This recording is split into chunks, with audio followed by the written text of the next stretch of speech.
On the surface, the players on the University of Illinois women's basketball team seem to be thrilled to be playing. Come here, you two. I'm really glad for you. But these players and their parents tell CNN a far different and far more disturbing story.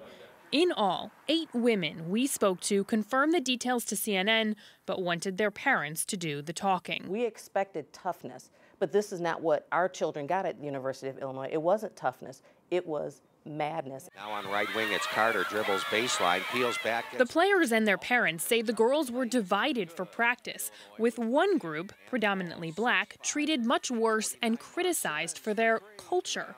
Belittled, not because of poor play, but with attacks on their character that the parents say were racist. Do you believe the insults were motivated by race? Yes, I do. Do you believe, Tina, that there was racism on this team? Yes. I know it made my daughter feel very uncomfortable. Several players told CNN the secondary team was called the Dog Pound. She was humiliated, she was yelled at, and she was always degraded. Off camera, one player, Amara Coleman, recalled comments like, "You know how black people play." Others say the predominantly black group was accused of being toxic and poison to the mostly white starters. When that line is crossed into abuse, that I wouldn't stand by, thank God my daughters aren't married at this point, and allow them to be in an abusive relationship if they were married. It's the same thing in a coaching relationship. Mike Thomas is the University of Illinois athletic director. It absolutely concerns me. That's problematic to me. School officials say they investigated the complaints and found no merit to them. But after CNN started asking questions, the school says it is taking a second look.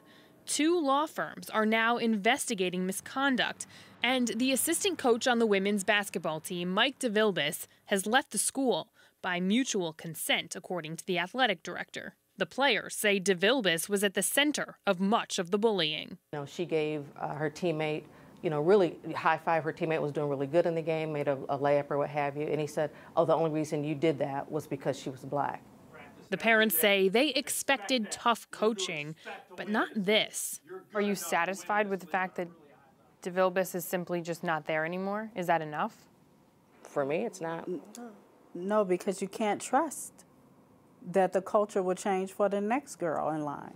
And the atmosphere wasn't confined just to the women's basketball team. 7 former football players tell CNN they too experienced harassment, bullying, forcing them to play injured, and 2 allegations of physical attacks by head coach Tim Beckman.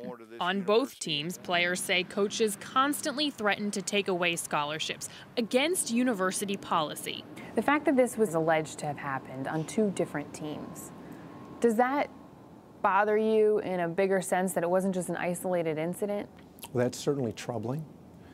And for me, the primary concern and importance is getting to the truth, so we can determine what the next steps are. Summer workouts for the teams are just around the corner, but the head women's coach Matt Bolant and football coach Tim Beckman are still leading their teams.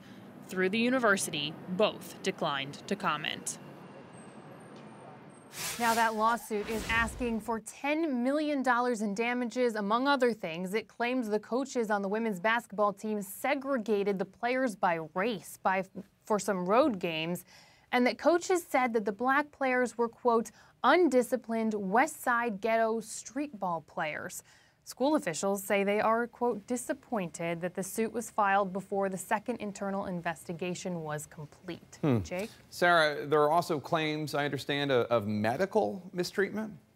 Exactly. Players on 3 different teams at Illinois have made allegations about injuries that weren't handled properly. A woman on the soccer team sued, said her concussion was mishandled. 3 former football players say they were pressured to play with injuries. One told me he would limp down the field, Jake. And on the women's basketball team, one woman says that she was told to play with a strained foot and it turned into a break. The university has hired a law firm to investigate those claims separately.